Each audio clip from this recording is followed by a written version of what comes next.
अस्सलामुअलैकुम दोस्तों, आज हम जानेंगे मोहम्मद बिन हनफिया के बारे में। जब इमाम हुसैन अपने परिवार के सदस्यों के साथ मदीना से मक्का के लिए रवाना हुए तो उनके भाई मोहम्मद बिन हनफिया मदीना में ही रह गए। अली के बेटे मोहम्मद की मां बानी हनफिया नामक जनजाति से थीं और इस कारण उन्हें मोहम्मद बिन हनफिया कहा जाता था। वह एक उदार, बहादुर और धर्मात्मा व्यक्ति थे। हालांकि कैसनिया संप्रदाय उन्हें इमाम मानता था, लेकिन वह स्वयं अपने पिता इमाम अली के बाद अपने भाई इमाम हसन की इमामत में विश्वास करते थे और उसके बाद अपने दूसरे भाई इमाम हुसैन की इमामत में और फिर अपने भतीजे अली बिन हुसैन की इमामत में विश्वास करते थे। वह अहलुल बैत के बीच एक प्रतिष्ठित व्यक्ति थे और उन्होंने वफादारों के कमांडर इमाम अली द्वारा लड़ी गई लड़ाइयों में महान वीरता दिखाई। जब इमाम हुसैन मदीना से मक्का के लिए निकले तो उन्होंने अपने भाई मोहम्मद बिन हनफिया के लिए एक वसीयतनामा लिखा। इसे इब्न तावस ने रिवायत किया है। इस वसीयत में इमाम ने अपने उत्थान के मकसद का उल्लेख किया और उस नीति को स्पष्ट किया जिसे वह सभी परिस्थितियों में आगे बढ़ाने का इरादा रखता था।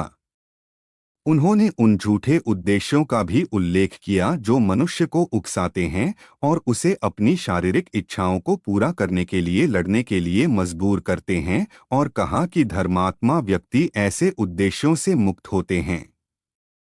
वसीयतनामा इस प्रकार है। यह हुसैन बिन अली बिन अबी तालिब का वसीयतनामा है जो उन्होंने अपने भाई मोहम्मद, जिन्हें इब्न हनाफिया के नाम से जाना जाता है, के लिए लिखा था।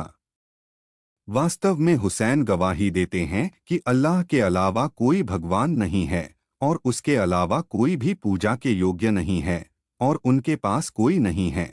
साथ ही वह यह भी गवाही देता है कि मोहम्मद अल्लाह के सेवक और दूत हैं जो उससे सच्चाई लेकर आए हैं, और स्वर्ग और नर्क मौजूद हैं और न्याय का दिन आना तय है और इसमें कोई संदेह नहीं है, और उस दिन अल्लाह मरे हुओं को जीवित कर देगा।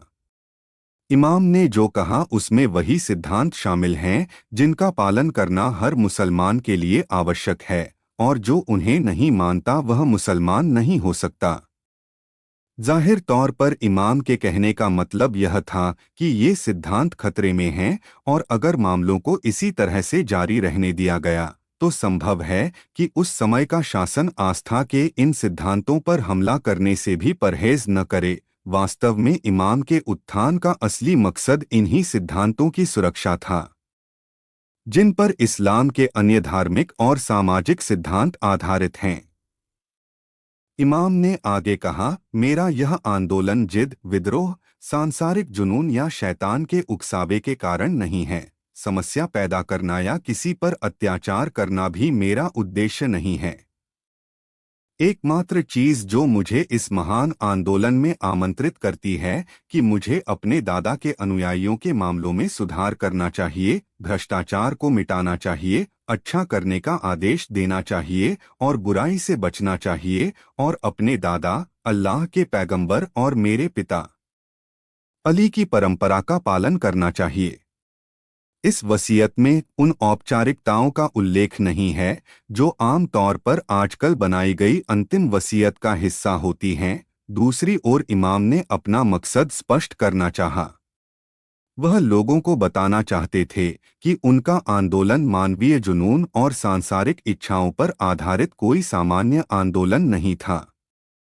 इसलिए वह कहते हैं, मैं मौजमस्ती करने या मनोरंजन करने या उत्पात मचाने के लिए बाहर नहीं जा रहा हूँ, मैं भी जुल्म की राह पर नहीं चल रहा हूँ। वह आगे कहते हैं, मैं अपने दादा के अनुयायियों को सुधारने के लिए निकला हूँ। इन शब्दों से पता चलता है कि वर्ष 60 हिजरी में मुस्लिम उम्मा को एक भयानक सामाजिक और धार्मिक संकट का सामना करना पड़ा था, जिसे एक गंभीर और खूनी क्रांति से दूर नहीं किया जा सका।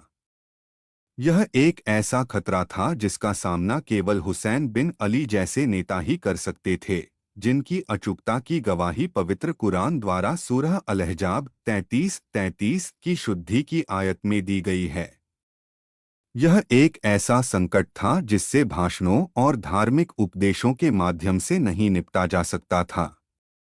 उन्होंने आगे कहा, यदि लोग मेरी पुकार का उत्तर देते हैं और मुझसे सत्य स्वीकार करते हैं तो अच्छा और अच्छा है, और यदि वे इसे स्वीकार नहीं करते हैं तो मैं धैर्य रखूंगा और अप्रिय घटनाओं, कठिनाइयों और कष्टों से नहीं डरूंगा।